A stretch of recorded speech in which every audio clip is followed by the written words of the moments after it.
살기로 했네. 주님 뜻대로 살기로 했네.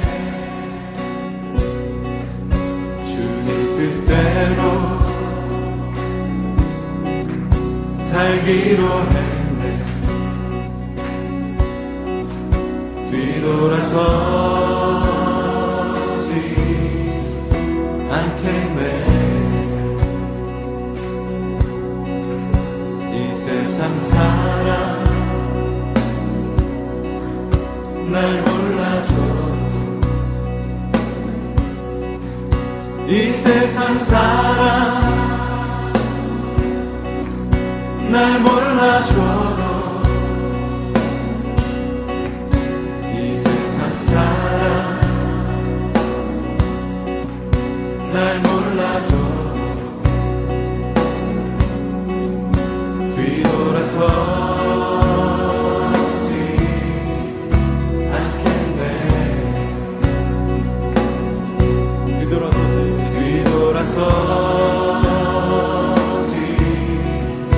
않겠네. 어떠한 시련이 와도 수많은 유혹 속에도 진실하신 주님 약속 난 붙들리라. 세상이 이해 못하고 우리를 조롱하여도 진실하신 주님 약속만 붙들리라. 결코 돌아서지 않으리.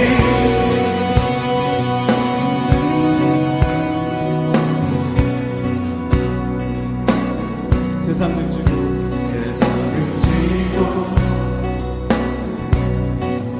십자가 보내. 세상 등지고 십자가 보내. 세상 등지고 십자가 보내. 뒤돌아서지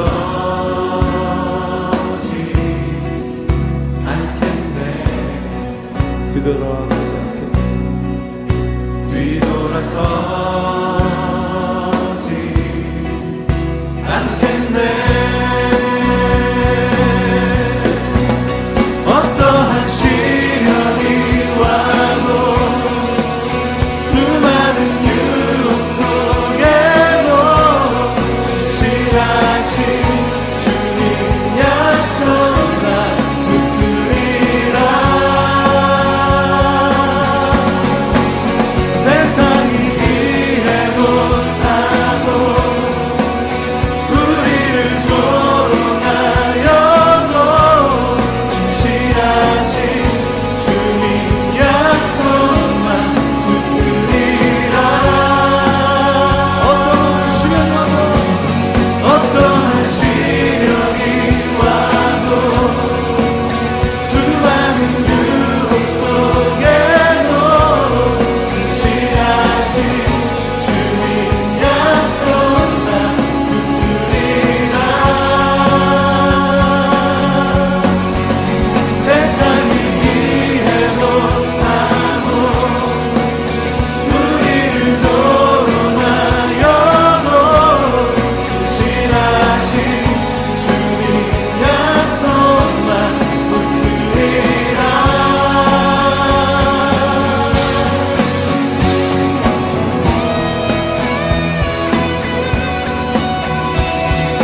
어떠한 시련이 와도 수많은 유혹 속에도 신실하신 주님 약속 난 붙들리라.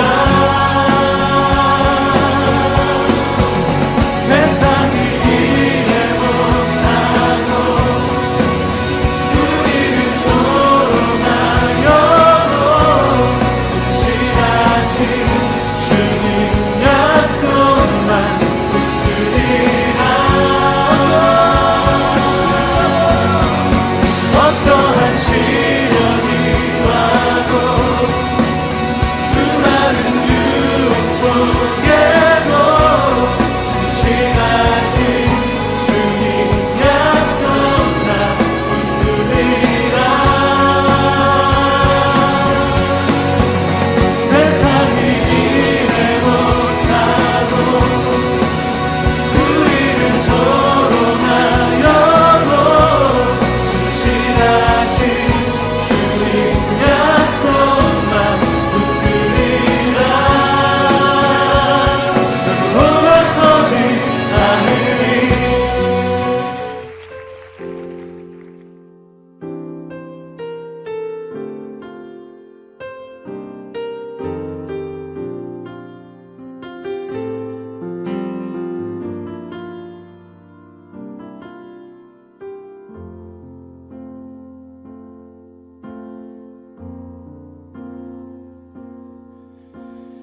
아버지 사랑 내가 노래해. 아버지 은혜 내가 노래해. 그 사랑 변함없으신 거짓 없으신 성실하신 그 사랑 상한 갈 때 꺾지 않으시는 꺼져가는 등불 끄지 않는 그 사랑 변함없으신 거짓 없으신 성실하신 그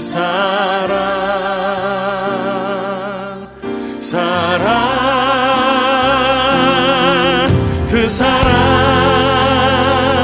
날 위해 죽으신 날 위해 다시 사신 예수 그리스도 다시 오실 그 사랑 죽음도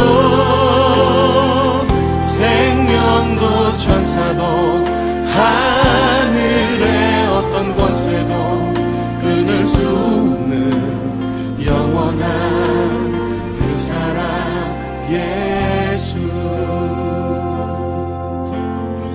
아버지 그 사랑을 다시 한번 찬양하길 원합니다. 아버지 사랑 내가 노래해. 아버지 은혜 내가 노래해. 그 사랑 변함없으신 거짓 없으신 성실하신 그 사랑 상한 갈 때 꺾지 않으신 꺼져가는 등불 끄지 않는 그 사랑 변함없으신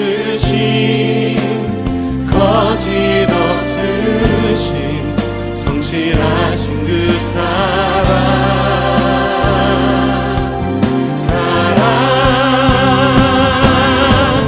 그 사랑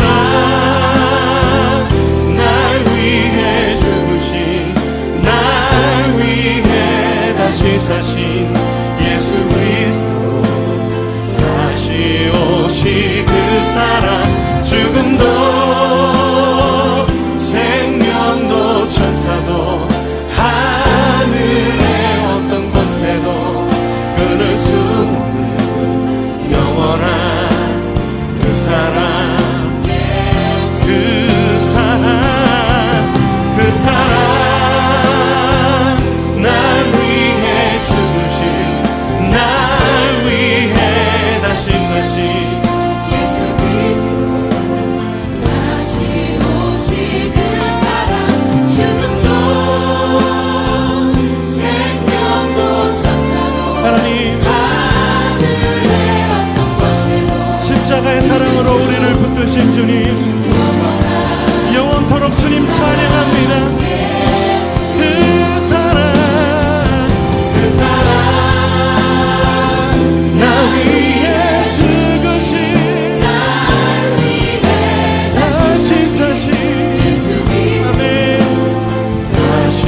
이루신 그 사랑 죽음도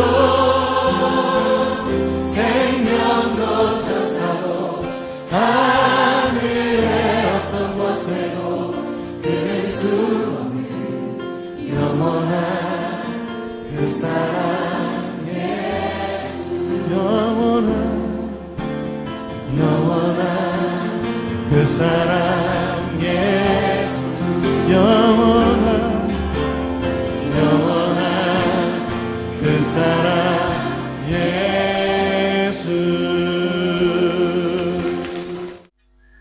지금부터 금요 기도회를 시작을 하도록 하겠습니다. 우리 잠시 기도하고 시작하도록 하십시다.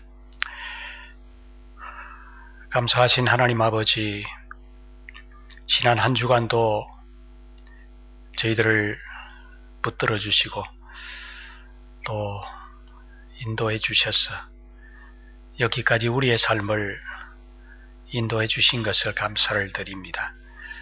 우리가 함께 모여서 예배를 드리지는 못하지만은, 그러나 또 우리가 각자 처한 위치에서 또 함께 하나님의 말씀을 들으며 또 말씀을 듣기를 소원합니다.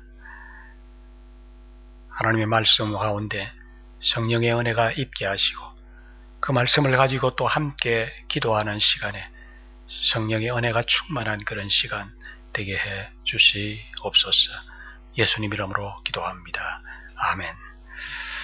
네, 말씀을 우리 함께 보도록 하겠습니다. 말씀은 마가복음 1장 9절부터 11절 말씀 보도록 하겠습니다.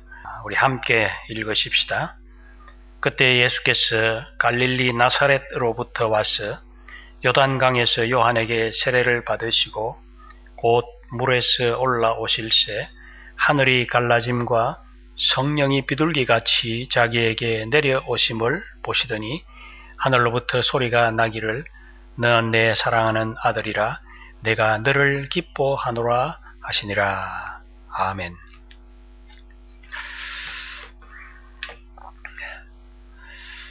예, 요즘 금요일마다 우리가 마가복음을 살펴보고 있습니다. 마가는 마가복음을 시작하면서 자신이 지금 누구에 대해서 소개하려고 하는지를 분명하게 1장 1절에서 말씀하고 있지요. 하나님의 아들 예수 그리스도의 복음의 시작이라 이렇게 마가복음을 시작을 합니다. 그러니까 이 마가복음은 바로 하나님의 아들 대신 예수 그리스도에 대한 이야기를 하고 싶다고 하는 것을 분명히 하고 있는 것을 봅니다. 오늘 말씀에서는 예수님이 공적 활동을 시작하기 전에 있었던 한 가지 사건을 소개하고 있습니다. 그것은 예수님이 요한에게 세례를 받으시는 사건입니다. 오늘 말씀을 보면은 예수님께서 갈릴리 나사렛으로부터 와서 요단강에서 요한에게 세례를 받으시는 장면이 기록이 되어져 있습니다. 요한이 주는 세례가 어떤 세례입니까? 지난주 금요일 보았던 말씀 마가복음 1장 4절에 보면은 이 요한이 주는 세례는 죄 사함을 받게 하는 회개의 세례라고 그렇게 소개하고 있습니다. 그런데 예수님이 세례를 받으신 것입니다. 그렇다면 예수님도 죄 사함을 받아야 되는 죄인이라는 의미일까요? 예수님도 회개를 해야 되는 죄인이라는 그런 어떤 의미일까요? 성경은 여러 곳에서 예수님은 죄가 없으시다고 그렇게 소개하고 있습니다. 고린도전서 5장 21절에서는 예수님은 죄를 알지도 못하시는 분이라고 합니다. 히브리서 4장 15절에서는 예수님은 죄가 없으시다고 합니다. 요한일서 3장 5절에서도 그에게는 죄가 없다고 그렇게 선언하고 있습니다. 그러니까 사실 예수님은 요한의 세례를 받으실 필요가 없는 분이라는 거죠. 그런데 오늘 말씀에서 예수님이 세례를 받으셨습니다. 그러면 왜 예수님께서 요한의 세례를 받으신 것일까요? 마태복음 3장에 가서 보면은 예수님이 세례를 받으시는 장면이 기록이 되어져 있습니다. 거기에 보면 예수님이 요한에게 세례를 받고 싶다고 오시니까 요한이 깜짝 놀라서 이렇게 얘기를 합니다. 내가 당신에게 세례를 받아야 되는데 어떻게 당신이 내게 세례를 받으시려 하십니까? 이렇게 반문합니다. 사실 요한은 이미 알고 있었지요.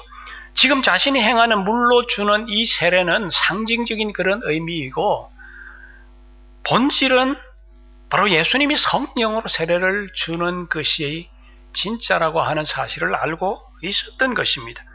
지난주에 보았던 말씀 마가복음 1장 9절에 보면 요한이 그렇게 이야기를 하지요. 나는 너희에게 물로 세례를 주나 그는 예수님은 너희에게 성령으로 세례를 베푸실 것이라고 그렇게 이야기합니다. 그러니까 요한은 자신이 도리어 예수님으로부터 성령으로 세례를 받아야 할 자라고 하는 이 사실을 알고 있었던 거죠. 그러니까 예수님이 요한에게 세례를 받으시러 그렇게 왔으니까 요한이 깜짝 놀랐던 것입니다. 그때 예수님이 요한에게 뭐라고 했는지 아십니까? 마태복음 3장 15절에 보면 이렇게 말씀합니다. 이제 허락하라. 우리가 이와 같이 하여 모든 의를 이루는 것이 합당하니라 라고 했습니다. 무슨 말입니까? 예수님이 요한에게 세례를 받으심으로 모든 의를 이루게 할 것이라는 얘기입니다. 그럼 여기에서 말하는 모든 의를 이룬다고 하는 말이 무슨 의미일까요? 이 말씀을 이해하기 위해서는 이 모든 의가 무엇을 말하는지를 알아야 합니다. 여기에 의라고 하는 것은 예수님의 의를 하나님의 의를 말합니다. 모든 인간들을 구원하기 위해서 그들의 모든 죄를 예수님이 대신 짊어지게 하시려는 그 하나님의 계획, 그것이 하나님의 의라고 하는 것입니다. 바로 이 하나님의 의를 이루기 위해서 비록 예수님이 죄인은 아니시지만 예수님이 죄인이 되신다는 것을 의미하는 것입니다. 그러니까 예수님이 요한에게 와서 세례를 받으신다고 하는 것은 예수님이 이 죄 많은 백성과 연합한다는 것을 보여주는 것입니다. 예수님이 백성들과 똑같이 죄인이 되셨다고 하는 것을 보여주시는 것이지요. 그래서 예수님이 세례를 받고 나서 요한이 예수님에게 뭐라고 했습니까? 요한복음 1장 36절에 가서 보면 보라 하나님의 어린 양이로다 이렇게 말합니다. 무슨 말입니까? 이스라엘 백성들이 애굽에 있을 때 하나님이 이스라엘 백성들에게 어린 양을 잡아서 그 피를 그들의 집에 문설주와 인방에 바르라고 했죠. 그날 밤 그 피를 보고 죽음의 천사가 그 집을 지나가고 그 어린 양의 피가 발려있지 않은 애굽의 모든 집의 장자를 죽였던 그 사건이 있었습니다. 그때 어린 양의 피가 바로 이스라엘 백성들의 죄를 대신해서 죽은 어린 양으로 보고 하나님은 그들의 죄를 보시지 않고 건너가고 애굽의 모든 집의 죄를 그들의 장자에게 죽음으로 물으셨던 것입니다. 그날의 어린 양의 희생으로 이스라엘 백성들이 구원을 얻은 것처럼 바로 어린 양 되시는 이 예수 그리스도로 말미암아서 우리가 구원을 얻을 수 있는 자가 되었다는 것을 미리 보여준 사건입니다. 그러니까 여러분들 죄 없으신 예수님이 요한에게 세례를 받으신 것은 자기 백성들의 죄를 대신 지심으로 하나님의 의를 이루기 위함이었다는 것입니다. 우리를 우리의 죄에서 구원하기 위해서 죄 없으신 예수님께서 스스로 죄인이 되신 것입니다. 참으로 놀라운 은혜가 아닐 수가 없습니다. 이것이 바로 우리들에게 있는 이 복음이라고 하는 것입니다. 내가 죄인이어서 내가 죽어야만 되는데 예수님이 대신 그 죄값을 치르시고 십자가에서 죽으심으로 통해서 우리가 구원을 얻게 되어졌다. 이것이 하나님의 놀라운 은혜이고 이 은혜를 우리는 감사하지 않을 수가 없는 것입니다. 여러분들 예수님이 세례를 받으실 때에 어떤 일이 일어났습니까? 오늘 말씀에 보면은 세 가지 사건이 있었습니다. 첫 번째는 10절에 보면은 하늘이 갈라졌다 라고 하고 있습니다. 여러분들 하늘이 갈라졌다라고 하는 이것은 그동안 하늘이 닫혀 있었다고 하는 것을 암시해 주고 있는 것입니다. 하늘과 땅이 소통이 없고 꽉 막혀 있었다고 하는 그런 의미입니다. 실제로 구약에서 하나님께서 이스라엘 백성들에게 마지막 말씀하셨던 때가 언제입니까? 바로 말라기 선지자 시절입니다. 말라기 선지자에게 하나님께서 말씀하시고 난 이후에 하나님께서는 침묵하셨습니다. 더 이상 이스라엘 백성들에게 말씀하시지 않았습니다. 그 시간이 무려 400년이 지나갔습니다. 하나님은 더 이상 그들에게 말씀하지 않았던 이 400년 동안 하나님은 침묵하셨습니다. 그만큼 하나님과 하나님의 백성들 사이가 막혀 있었는데 이제 예수님이 이 땅에서 죄인의 세상죄를 지고 가는 어린 양이 되시기 위해서 세례를 받으시니까 그동안 막혀 있었던 그 하늘이 갈라지게 되었다는 것입니다. 하나님이 새롭게 우리 가운데 임재하기 시작했다는 그런 의미입니다. 하나님의 통치가 이루어지는 하나님의 나라가 우리 가운데 이제 시작된다고 하는 것을 의미합니다. 여러분, 하늘이 갈라지게 된 것과 같은 이 현상은 마가복음이 끝나기 전에 마가복음 15장에서 다시 한 번 더 나옵니다. 그것은 마가복음 15장 38절에 이렇게 표현되어 있습니다. 이에 성소 휘장이 위로부터 아래까지 찢어져 둘이 되니라. 원래 높은 곳에 매달려 있는 휘장이 찢어지기 위해서는 사람이 아래서 찢지 않으면 찢어질 수 없습니다. 그런데 휘장이 위에서 찢어졌다고 하는 것입니다. 예수님이 십자가상에서 운명하실 때 다 이루었다고 외치실 때 성소의 휘장이 위에서 아래로 찢어진 것입니다. 그것은 하나님이 찢으셨다는 증거이지요.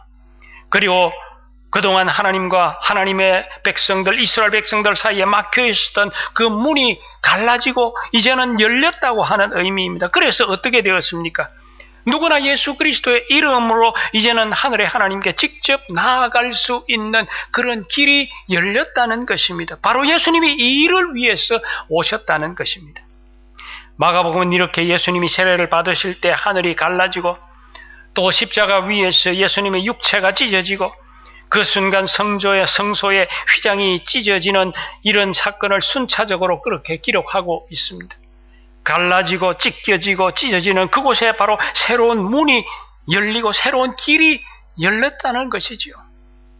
바로 우리들이 하나님께로 갈 수 있는 길이 열리고 하나님께로 갈 때에 바로 그 영원한 생명이 우리 가운데 새롭게 나타난다고 하는 것입니다.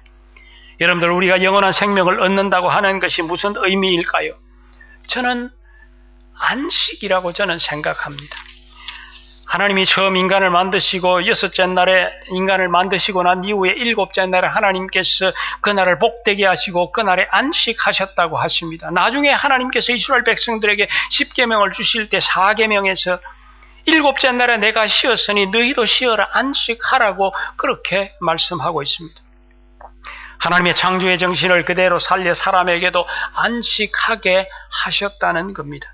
그동안 인간들은 죄를 범하고 난 이에 수고하고 땀을 흘려야 된다는 징계를 받았습니다. 쉼이 없는, 안식이 없는 그런 삶을 살았던 것입니다. 하나님이 십계명을 주시면서 안식을 주셨습니다. 그래서 우리들도 예수 그리스도 안에서 구원받는다고 하는 이것은, 영원한 생명을 얻는다고 하는 것은 우리도 예수 안에서 이제는 안식을 누린다고 하는 그런 의미이죠. 그래서 예수님께서 마태복음 11장 28절에서 수고하고 무거운 짐진 자들아 다 내게로 오라, 이렇게 말씀하신 것입니다. 그러니까 여러분들, 우리가 구원받아 영원한 생명을 얻는다는 것은 이제 주님 안에서 진정한 안식을 누리는 것입니다. 이 세상에 살면서 여러 가지 걱정과 고민되는 것이 우리 가운데 다가오죠. 그때마다 주님은 그 걱정과 모든 염려, 이것은 내게 맡기고 너희는 안식하라고 그렇게 말씀하십니다.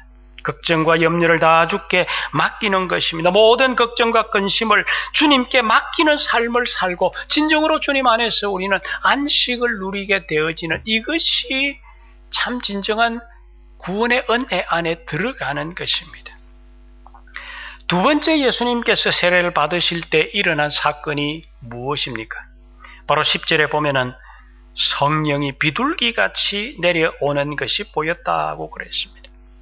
비둘기가 성경 가운데 처음 등장했던 때가 언제입니까? 바로 노아 홍수 때입니다. 홍수의 심판이 끝나고 물이 아직 그치지 않고 있을 때 노아가 비둘기를 방주 밖으로 날려보내서 지금 상황이 어떠한지를 살펴보았던 그런 것입니다.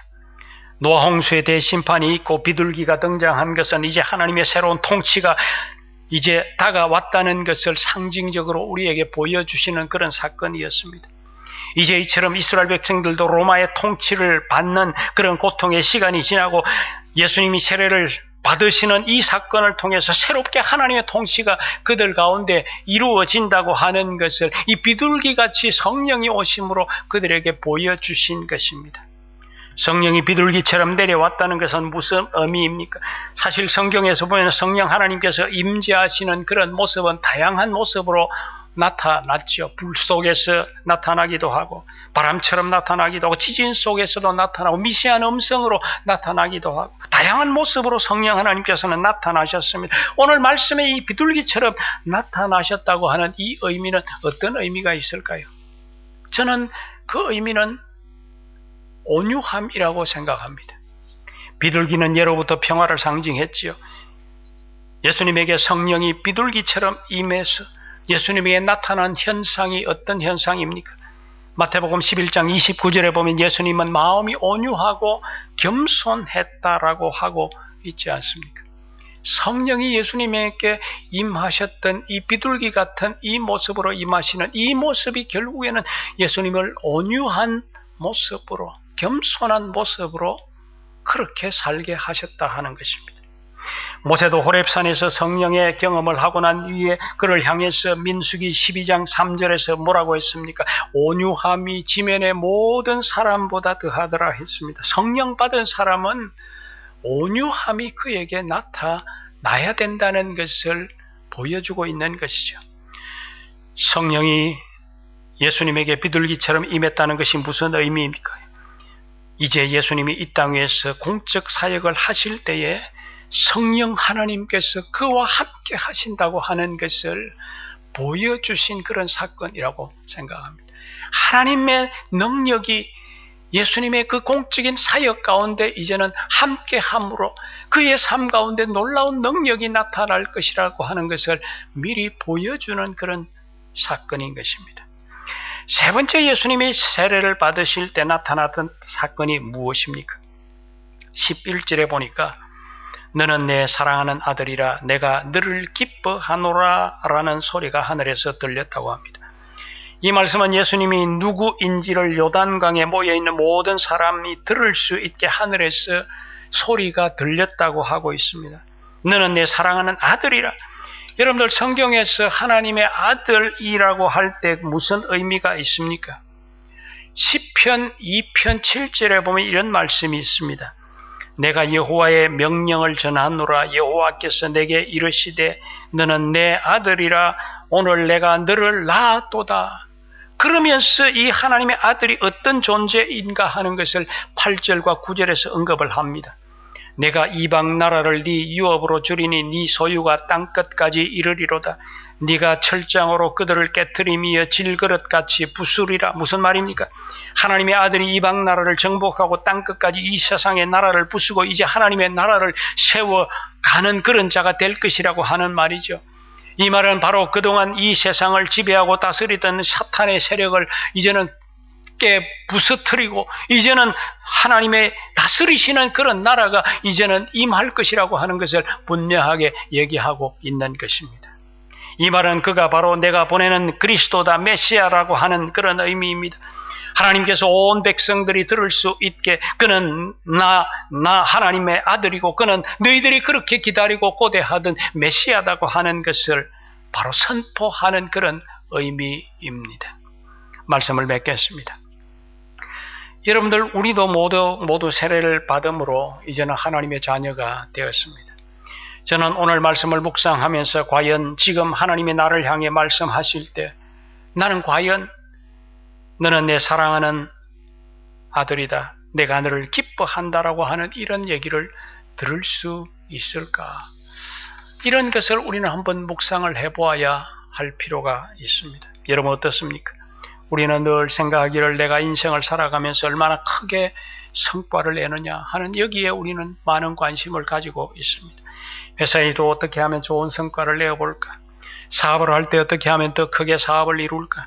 학생들은 어떻게 하면 더 좋은 학교에 가고 더 좋은 어떤 성적을 낼 수 있을까? 물론 이런 생각이 잘못된 생각이라고 할 수는 없지요. 당연히 우리가 인생을 살아가면서 발전적으로 무언가를 이룬다고 하는 것은 분명히 있어야 된다 하는 것입니다. 그런데 문제는 우리가 하나님으로부터 내가 어떤 평가를 받을까? 이런 문제는 우리는 별로 생각을 하지 않고 있다고 하는 사실입니다. 과연 나는 예수님처럼 하나님의 사랑하는 자녀라고 내가 너를 기뻐한다고 하는 이런 얘기를 우리가 하나님으로부터 들을 수 있을까 하는 이런 생각도 때때로 우리가 해볼 수 있어야 된다고 하는 사실입니다. 이런 묵상이 우리에게 필요하다는 거죠. 헨리 나우엔이라고 하는 사람을 여러분 다 아십니까? 그는 하버드 대학의 교수였습니다. 그런데 어느 날 그가 교수직을 훌쩍 버리고 캐나다의 조그마한 시골에 장애인들이 모여 사는 그런 공동체로 갔습니다. 그는 그곳에서 장애 아동들을 도우면서 지내다가 탕자의 귀한이라고 하는 조그마한 소책자를 그가 씁니다. 그 책에서 그는 자신이 탕자였다고 그렇게 고백을 합니다. 그동안 자기는 부도덕한 생활에 빠져 있는 그런 사람들이 탕자라고 생각을 해 왔다는 것입니다. 그런데 돌아보니 나우엔 자신이 탕자였다는 그런 고백을 합니다. 세계 최고 대학의 교수로 있었지만은 그동안 너무도 허영과 욕망을 쫓고 또 사람들의 인정을 따라서 그렇게 이리저리 헤매며 다녔던 자신이 돌아보니까 탕자였다는 것입니다. 그리고 탕자로 살아가면서 자기는 외로웠고 방황했고 자아는 춥고 또 어두운 밤을 지나고 있었다는 것입니다. 그런데 장애 공동체에 들어와서 그들을 섬기면서 비로소 자기는 집에 돌아왔다는 것입니다. 거기서 진정으로 자신의 참된 모습을 찾았다고 말합니다. 그래서 그는 이제서 탕자가 귀한했다고 그렇게 고백을 그 책에서 합니다.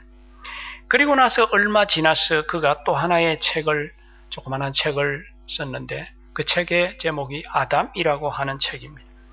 아담은 그가 장애 공동체에 있었던 장애 소년의 이름이었습니다. 이 아담의 몸을 씻겨주고 발을 씻겨주면서 그는 이 아담 안에서 새로운 아담을 발견했다는 것입니다. 바로 그 아담은 두 번째 아담인 예수님이었습니다. 비록 지체 장애아로서 말도 제대로 하지 못하고 몸도 제대로 가누지를 못하고 사람들로부터 병신이라고 그렇게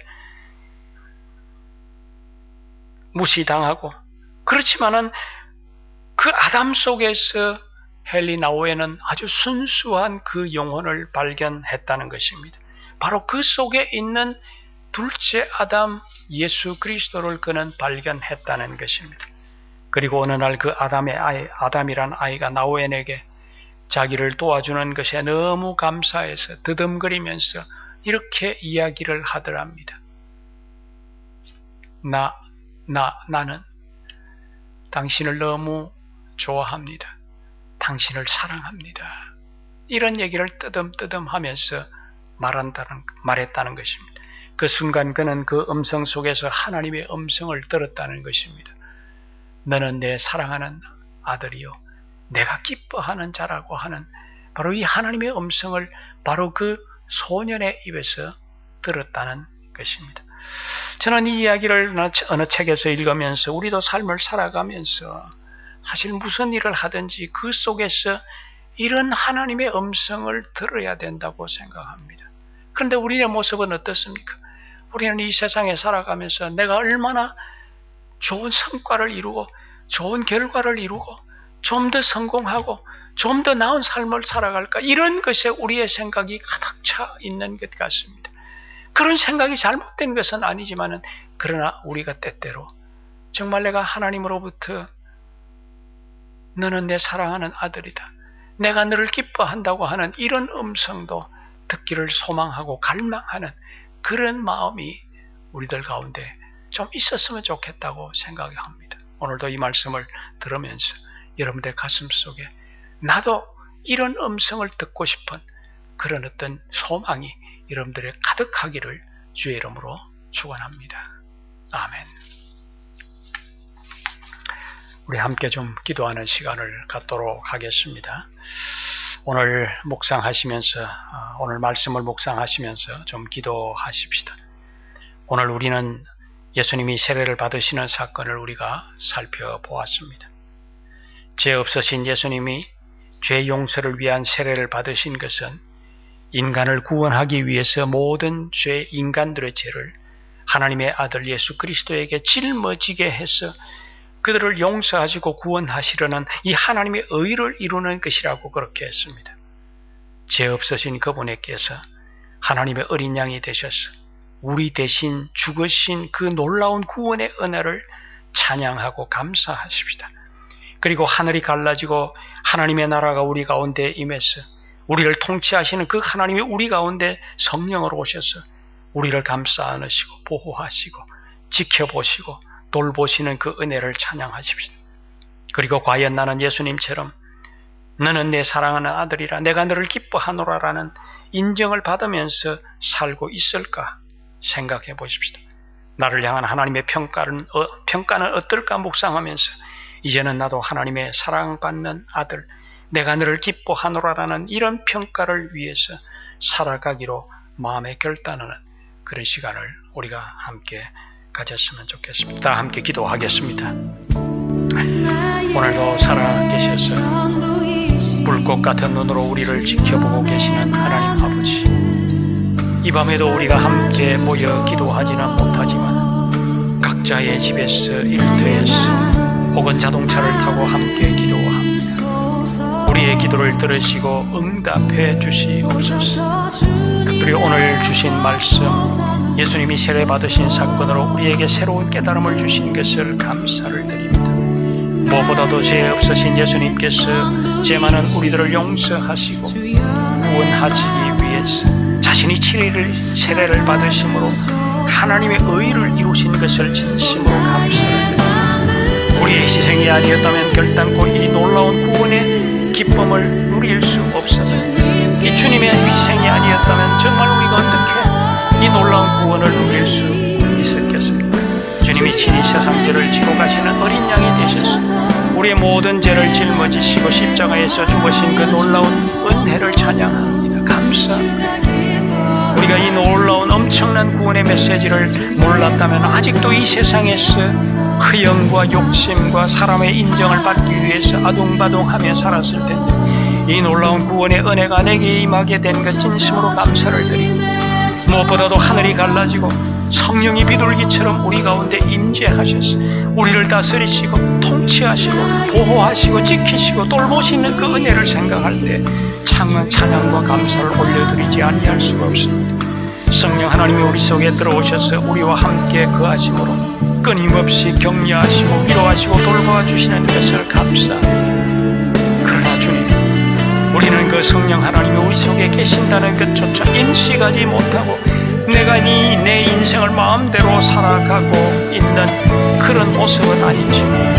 내 생각대로 행하고 내 생각대로 욕심내고 내 생각대로 말하는 그런 부족한 자들이 주님 보시기에 너무도 부끄럽고 죄송스러운 모습입니다. 아직도 예수님처럼 너는 내 사랑하는 자녀다, 내가 너를 기뻐하는 자라라, 이런 말씀을 듣는 것에 대한 기대보다는 사람들로부터 인정받고 내 인생의 성과를 어떻게 내가 이룰까 하는 것에 관심을 가지고 얼마나 내가 성공할 것인가를 생각하고 달려가고 있는 그런 모습은 아닌지 이 시간 반성합니다. 회개합니다. 용서해 주시옵소서. 이제는 어떻게 하면 나를 만족시키기 위해서 살아가는 그런 삶이 아니라 하나님의 이름과 하나님의 영광을 이 땅에 드러내기 위해서 살아갈 그런 삶을 살게 해 주시옵소서. 이제는 성령 하나님을 기쁘시게 해드리는 삶을 살게 해 주시옵소서. 이제는 내 속에 계시는 성령 하나님을 다시는 근심하게 하는 그런 모습으로 살지 않게 해 주시옵소서. 정말 너는 내 사랑하는 아들이다, 내가 너를 기뻐하는 자라고 하는 이런 인정을 받으면서 그렇게 살아가기를 기대하고 또 그렇게 인정받는 그런 삶을 살게 해 주시옵소서. 주님은 우리를 불쌍히 여겨 주시옵소서. 긍휼을 베풀어 주시옵소서. 예수님 이름으로 기도합니다. 아멘. 두 번째 기도 제목을 드리도록 하겠습니다.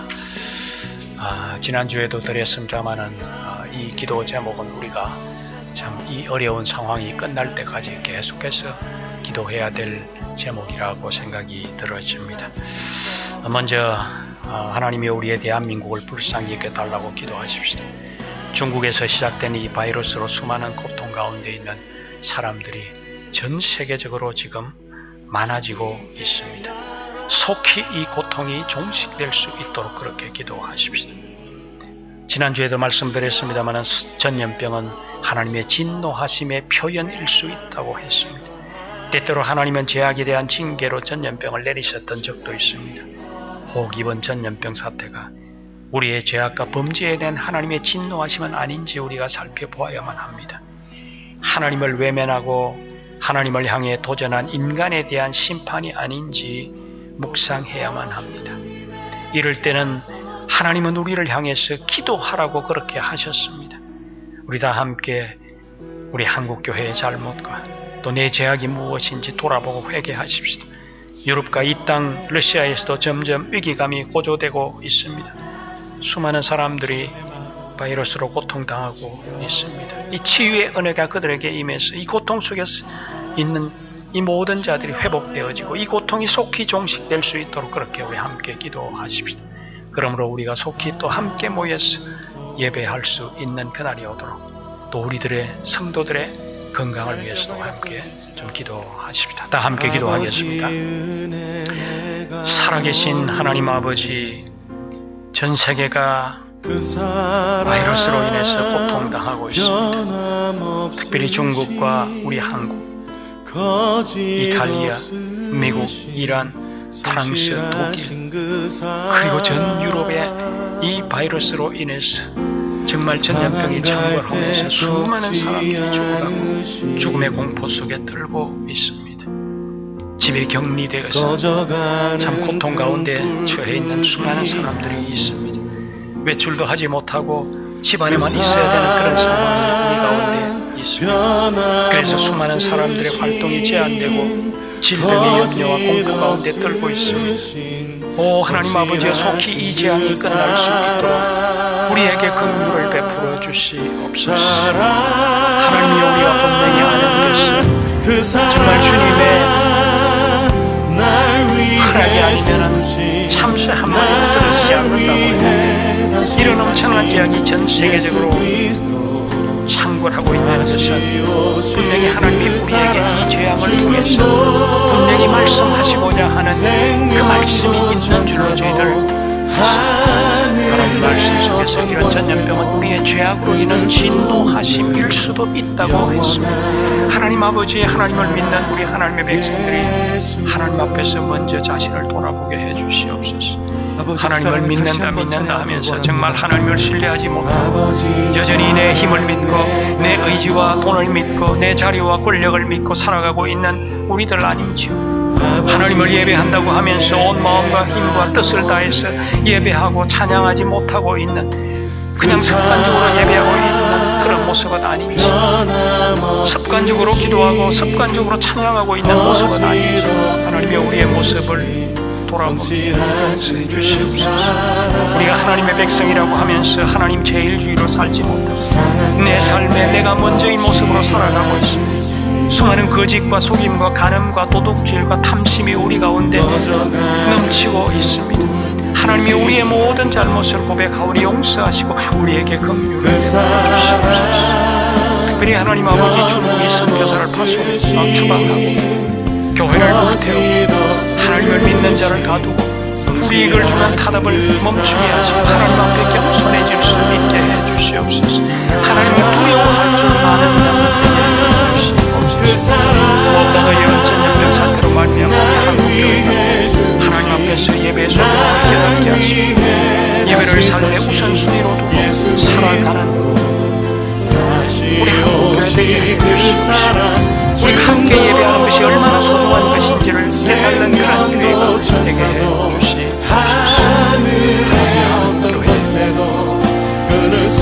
하나님 앞에서 잘못이 무엇인지, 하나님 앞에서 제대로 하나님의 백성다운 모습으로 살아가지 못했던 죄악을 우리 가운데 있었습니다.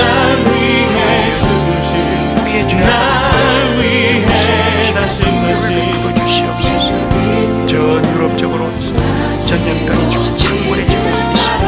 우리가 살고 있는 이곳에도 학교가 휴교하고 집회 금지령이 내리고 경위 폐쇄되고 점점 이런 일들이 십자가의 사랑으로 우리를 하나님이여, 주신 주님, 하나님의 뜻 안에서 겸손해지는 영원토록 주님 찬양합니다. 속히 위기가 사라질 수 있고 그 사랑 그리고 속히 우리가 함께 모여서 예배하는 그날이 나 위해 죽으신 우리 하나님이여 이번 전쟁 다시 사신 통과하고 있는 위에서 다시고 저희를 위로하시고 죽음도 피할 길을 열어주시옵소서. 예수님 이름으로 기도합니다. 아멘. 세 번째 기도의 제목을 드리도록 하겠습니다. 세 번째는 우리 선교사들을 위해서 좀 기도하십시다. 또 한국의 미자립 교회 목회자들을 위해서도 우리가 좀 기도해야만 되겠습니다. 아시는 대로 이번 역병으로 말미암아서 많은 경제적인 손실로 자영업자, 중소기업자들이 어려움을 겪고 있다는 소식입니다. 또 교회가 예배를 드리지 못함으로 재정에 어려움이 있습니다. 이런 상황 가운데서 선교비와 미자립 교회 지원비가 끊어질 위기에 놓여 있습니다. 이 역병이 계속 장기화되면 많은 선교사들이 철수해야 될 수도 있고 또 미자립 교회 목회자들이 더 이상 버틸 수 없는 상황이 되어져서 교회 문도 닫힐 위기가 처해 있습니다. 이런 상황 가운데서 선교사들이 또 미자립 교회 목회자들이 용기를 잃지 않게 기도하십시다. 낙심하지 않도록 기도하십시다. 하나님이 힘 주시고 위로 주시고 피할 길을 주시도록 위해서 기도하십시다. 러시아도 관광객이 사라지고 유가가 내려가고 경제가 악화되면 점점 회사나 또 사업이 어려워지지요. 우리의 성도들도 어려움에 처할 수 있는 분들이 있을 터인데 하나님의 이 모든 문제가 속히 지나가도록 긍휼을 베풀어 달라고 그렇게 우리 함께 기도하십시다. 우리 다 함께 기도하겠습니다. 아버지 살아계신 하나님 아버지여, 전 세계에 나가 있는 선교사들이 위기입니다. 아버지 또 우리의 조국 교회, 미자립 교회 목회자들이 어렵습니다. 이 역병으로 인해서 나라는 교회는 예배를 드리지 못하게 하고 심각한 경제적인 손실로 주의 몸된 교회도 심각한 재정적인 어려움에 처해 있습니다. 그동안 주의 명령대로 땅끝까지 열심히 복음 들고 선교했던 선교사들이 지원이 끊어짐으로 선교지에 더 이상 있을 수 없는 그런 상황이 다가올 수도 있는 위기 상황입니다. 하나님이여 도와주시옵소서. 미자립 교회 목회자들의 지원이 끊어짐으로 교회를 유지할 수 없어 교회 문을 닫아야 되는 그런 상황이 우리 앞에 현실로 다가오고 있습니다. 또 이 땅 러시아도 역병으로 관광객이 사라지고 유가가 하락하고 경제가 악화되고 많은 회사들과 사업자들이 어려운 가운데 있습니다. 하나님 아버지 이 상황을 긍휼히 보시고 불쌍히 여겨주시옵소서. 이 역병도 분명히 하나님이 허용하신 것이라면 하나님의 이 상황을 통해서 우리로 하여금 무엇을 깨닫고 배우게 하시니 이겨나이다. 우리가 이 시험 앞에서 하나님이 없다고 부인하지 않게 해주시고 오히려 하나님의 살아계심을 믿고 하나님을 두려워하는 마음을 주시옵소서. 이런 상황이 하나님을 외면하는 교회가 아니라 하나님을 찾고 하나님께 나오고 회개의 기회를 삼게 하시고 하나님이 베푸시는 크신 역사를 바라보게 하시고 오히려 많은 사람들이 하나님을 바라보고 하나님께로 돌아오는 이 회개의 역사, 이 부흥의 역사가 우리 가운데 있게 해주시옵소서. 특별히 선교지에서 철수 위기에 놓여있는 선교사를 기억해 주시고 견딜 수 없는 힘든 상황이 되어서 낙심하지 않게 하시고 용기를 북돋아 주시고 인내로 견디게 하시고 오히려 주님이 주시는 이 선교적인 소명을 더욱 깊이 깨닫는 그런 교회가 되게 해 주시옵소서. 미자립 교회 목회자들에게도 동일한 은혜를 주시옵소서. 복음에 나선 그들의 부르심에 후회함이 없게 하시고 더욱 용기를 가지고 복음 전거자로서 살아가게 하시고 능력을 그들에게 더해 주시옵소서. 특별히 하나님 아버지여 이 땅 러시아를 불쌍히 여겨 주시옵소서. 폐쇄와 이동의 제약으로 또 이런 사업장들의 폐쇄 이런 것으로 집회제약 이런 것들로 인해서 사람들이 위축되고 관광객이 줄어들고 제유가가 하락하고 환율이 급등하고 경제가 어려워짐으로 어려운 가운데 처해 있는 우리의 성도들이 있습니다. 하나님 아버지 이 어려움을 이겨낼 수 있는 지혜를 주시고 길을 보여주셔서 이 상황 때문에 너무 힘들지 않고 도와주시옵소서. 하나님이여 간절히 바라옵니다. 이 모든 어려운 상황 속히 지나서 모든 것이 정상으로 돌아와서 우리 교회도 다 함께 모여서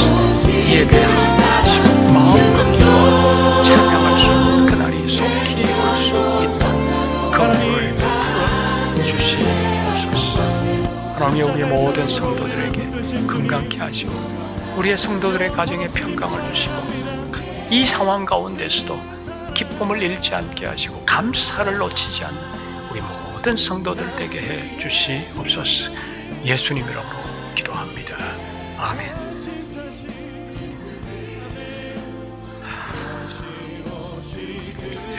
자유롭게 기도하심으로 금요 기도회를 마치도록 하겠습니다. 끊을 수 없는 영원한 그 사랑, 그 사랑, 그 사랑, 날 위해 죽으신, 날 위해 다시 사신 예수 그리스도 다시 오실 그 사랑, 죽음도 생명도 천사도 하나님 하늘의 어떤 곳에도 십자가의 사랑으로 우리를 붙드신 주님, 영원토록 주님 찬양합니다. 그 사랑, 그 사랑, 나 위해 죽으신, 날 위해 다시 사신 예수 그리스도 아멘. 다시 오실 그 사랑, 죽음도 생명도 천사도 하늘의 어떤 것에도 끊을 수 없는 영원한 그 사랑, 예수, 그 사랑, 그 사랑, 날 위해 죽으신, 날 위해 다시 사신 예수 그리스도, 다시 오실 그 사랑, 죽음도 생명도 천사도 하늘의 어떤 곳에도 끊을 수 없는 영원한 그 사랑, 예수, 영원한 그 사랑, 예수,